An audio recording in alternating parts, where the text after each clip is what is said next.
ESPN cricket for T20 time out Hindi के एक brand new episode में आप सभी का बहुत बहुत स्वागत है। आज जिस मुकाबले की हम बात करने जा रहे हैं वो होगा सनराइजर्स हैदराबाद और गुजरात टाइटंस के बीच और खेला जाएगा डीवाई पाटिल स्टेडियम नवी मुंबई में। क्या हमने कहा Gujarat Titans? Scratch that, Gujarat Titans नहीं, दी अनडिफीटेड गुजरात टाइटंस।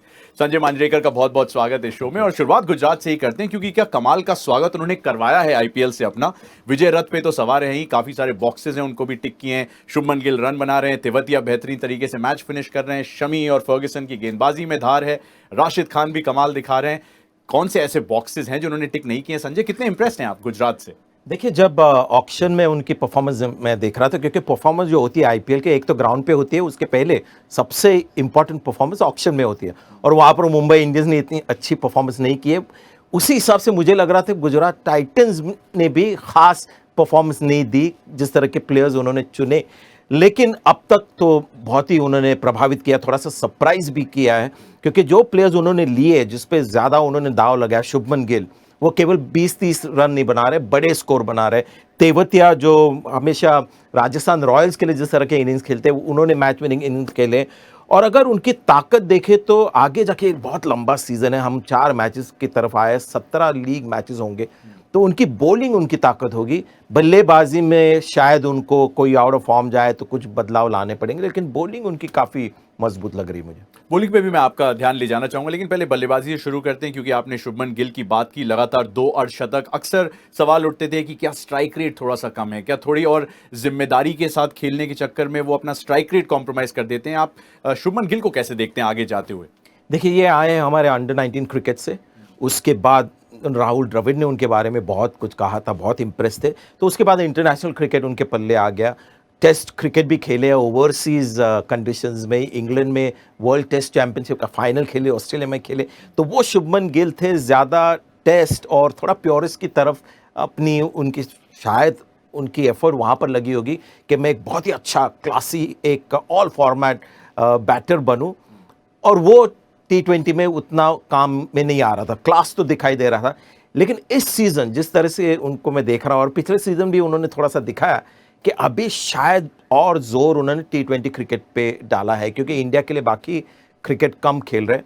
तो आज इस लीग में जो हम शुभमन गिल को देख रहे हैं वो एक T20 बैटर के रूप में देख रहे हैं, क्योंकि उन्होंने उस पर बहुत काम किया है। एक T20 वर्ल्ड कप भी आने वाला है, आने वाले इसी साल में बाद में, और हार्दिक पांड्या पे निगाहें सबकी बनी हुई हैं, बतौर बल्लेबाज, बतौर गेंदबाज और अब बतौर कप्तान भी गुजरात टाइटंस के। How impressed are you with Hardik Pandya? देखिए, 4 ओवर्स कर रहे हैं, ये सबसे बड़ी बात है। लेकिन जब इंडिया का दौरा आता है या इंडियन क्रिकेट आता है तब उतने फिट नहीं होते, तो एक क्वेश्चन मार्क होगा। बल्लेबाजी पिछले मैच में एक बहुत अच्छी इनिंग्स उन्होंने खेली है। तो मैं तो पूरा सीज़न देखना चाहूँगा, क्योंकि पिछले 2 सालों में उनकी फिटनेस उनकी समस्या रही है। मुंबई इंडियंस ने अगर उनको रिलीज़ किया, रिटेन नहीं किया, तो उसका कारण ये भी हो सकता है कि गेंदबाजी तो बिल्कुल नहीं कर रहे थे और बल्लेबाजी भी उतनी कंसिस्टेंट नहीं हो रही थी जैसे पहले।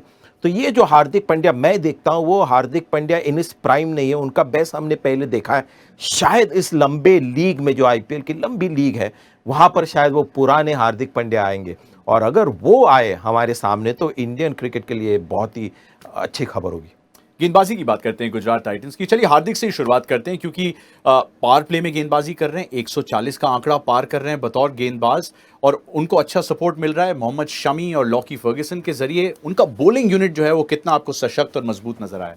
देखिए, जब हार्दिक पांड्या 4 ओवर्स करते हैं तो आपको एक इंटरनेशनल स्टैंडर्ड का एक बॉलर मिल गया जो 4 ओवर्स करे, तो ये सबसे बड़ी बात है। और फिर उनकी जो बल्लेबाजी आती है वो बोनस है। लेकिन 4 ओवर का बॉलर हार्दिक पांड्या अगर आपको मिल जाए, जो मुंबई इंडियंस को नहीं मिल रहा था पिछले 1 साल 2 सालों में, तो वो एक बड़ी बोनस है। मोहम्मद शमी ज़्यादा अपने गेम को वो चेंज नहीं करते, उसी तरह से विकेट्स लेते हैं। एक ब्यूटीफुल उन्होंने बॉल डाला था पिछले मैच में, सीम पे गिर के क्लीन बोल्ड हो गए थे बल्लेबाज, तो वो अपना क्लास वहाँ दिखा रहे।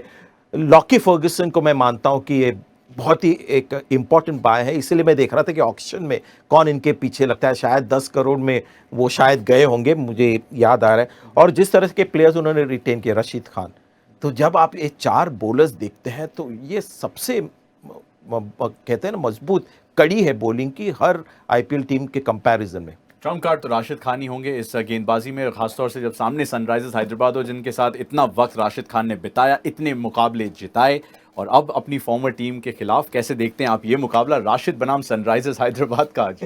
देखिए, राशिद खान का अब रेपुटेशन ऐसे हो गया, सुनील नारायण का भी वैसे हो गया कि इनको 3-4 विकेट अभी कभी मिलते ही नहीं, क्योंकि जब बल्लेबाज आते हैं तो उनकी टीम मीटिंग में शायद यही होगा कि इनको आउट नहीं होना। अगर शॉट खेलने और रिस्क लेना है तो बाकी गेंदबाजों के खिलाफ ले, तो रशीद खान वही काम करेंगे। और मैंने हमारे क्रिकइन्फो के जो हमारे प्रीव्यू होता है आईपीएल के पहले, तो मैंने कहा कि सबसे इकोनॉमिकल अगर बॉलर कोई होगा इस आईपीएल में तो राशिद खान एक सेफ बेट है। Early prediction. Yes yes yes. तो मुझे लगता है कोई अलग रणनीति नहीं होगी, वही होगा कि रशीद खान के खिलाफ ठीक ठाक खेले। लेफ्ट हैंड बल्लेबाज शायद उनके पीछे थोड़ा सा कोशिश कर सकते हैं, बट उसके अलावा मुझे नहीं लगता कोई अलग रणनीति होगी। यही होगा कि इनको ज़्यादा विकेट नहीं देने। चलिए, गुजरात के विजय रथ पे होने की हमने बात की, विजय पथ पे आ चुकी है सनराइजर्स हैदराबाद की टीम भी। पिछले मुकाबले में डिफेंडिंग चैंपियन सनराइजर्स हैदराबाद ने चेन्नई सुपर किंग्स की चुनौती को किया दरकिनार। सनराइजर्स हैदराबाद के लिहाज से देखें, अच्छी खबर, पहले 2 अंक जो है आ चुके हैं, चेन्नई को हराया, बड़ी बात उनके लिए। लेकिन कौन सी ऐसी चीज़ें हैं जो आपको सबसे ज़्यादा इंप्रेसिव लगी? अभिषेक शर्मा ने जिस तरीके से बल्लेबाजी की, या केन विलियमसन का जैसे उन्होंने साथ निभाया, या कि उनके मिडिल ऑर्डर में जिस तरह की मजबूती है मार्करम और पूरन के होने से? मैं मानता हूं कि केन विलियमसन की कप्तानी, और मुझे ऐसा लग रहा है कि काफ़ी फ्रेंचाइजेस कप्तानी को इतना इम्पोर्टेंस नहीं देते, और ये थोड़ा सा मुझे लगता है गलत है। केन विलियमसन क्योंकि आईपीएल में अगर आप देखें तो टी20 आइडियल प्लेयर नहीं, उनका स्ट्राइक रेट 110-120 के करीब होता है, लेकिन कप्तानी से कंट्रीब्यूट करते हैं। ऑयन मॉर्गन पिछले आईपीएल में केकेआर के लिए बल्लेबाजी कुछ खास नहीं कर पाए, लेकिन कप्तानी की वजह से केकेआर अंतिम स्तर पे पहुंची है, तो ये एक उनकी खासियत है। अभिषेक शर्मा जो बहुत सालों से सनराइजर्स हैदराबाद के साथ रहे हैं, 2-3 ओवर लेफ्ट आर्म स्पिन करते हैं और कभी कभी 6-7 नंबर पे उनको मौका मिल गया, इनके लिए मैं बहुत खुश हूँ, क्योंकि बहुत गजब का टैलेंट है, बहुत युवा खिलाड़ी है, लेकिन जिस तरह की बल्लेबाजी उनकी है और उसके साथ गेंदबाजी, तो ये टैलेंट को अगर कॉन्फिडेंस मिल जाए और बैकिंग मिल जाए तो फिर बहुत ही 4 चांद लगते हैं। निकोलस पुरान हिट एंड मिस, तो उनको मैं देखूंगा पूरा लीग उनका कैसे जाता है। तो भुवी को सपोर्ट है मार्को यानसन और टी नटराजन का। वॉशिंगटन सुंदर से आप प्रभावित हैं? एक समस्या शायद उमरान मलिक, गति उनके पास कमाल की, इसमें कोई दो राय नहीं है, सब उनकी गति से बहुत प्रभावित रहे। थोड़ी सी विविधताएं आपको कम लगी फिलहाल? यंग बॉलर है, और बहुत ही इंटरेस्टिंग चीज़ ये है कि बिना एफर्ट लगाए 150 की गेंदबाजी भी कर सकते हैं। तो मैं चाहूँगा कि एक एक्स फैक्टर हो। अगर बल्लेबाजी में आप टॉलरेट करते हैं वाइल्ड कार्ड जैसे खिलाड़ी होते, पृथ्वी शॉ जो दिल्ली के लिए जाके अपनी तरह से खेलते हैं, कभी कभी भी हिट होते हैं, कभी कभी मिस हो जाते हैं, तो मुझे लगता है किसी भी टीम में एक बॉलर को वो अलाउंस है कि इस तरह के रहे। तो मैं अगर होता एडवाइज़र या टीम मैनेजमेंट में होता तो उमरान मलिक को मैं बैक करता रहूँगा, क्योंकि एक्स्ट्रा पेस का एक एडवांटेज होता है, जो हमने देखा है कि काफ़ी फास्ट बॉलर जैसे लॉकी फर्गुसन भी है और आंड्रिक नॉकी, जिनके पास वो एक्स फैक्टर पेस का होता है, उससे फ़र्क पड़ता है क्रंच मोमेंट्स में। तो उमरान मलिक को खिलाओ आप, लंबा सीज़न है, और जब तक प्लेऑफ का टाइम आ जाए, अगर उनका हौसला एकदम बुलंद हो तो ये एक्स्ट्रा पेस हमेशा काम में आ जाएगा। तो कुछ मौके और इससे पहले कि कार्तिक त्यागी या श्रेयस गोपाल के ऑप्शंस यूज़ किए जाएं? कार्तिक त्यागी एक रेडीमेड उनके लिए ऑप्शन है। काफ़ी आईपीएल मैचेस खेले हैं, टाइट मैचेस खेले, क्लोज मैचेस जिताए भी हैं उन्होंने, तो वो एक ऑप्शन है। लेकिन अभी उमरान मलिक और कार्तिक त्यागी में अगर आप देखें तो क्योंकि इनमें एक रेयर क्वालिटी है। Thank you very much for your company. ESPN Cricinfo T20 time out Hindi में फिलहाल इतना ही, लेकिन आएंगे एक नए मुकाबले की बात करने बहुत जल्द आपके पास।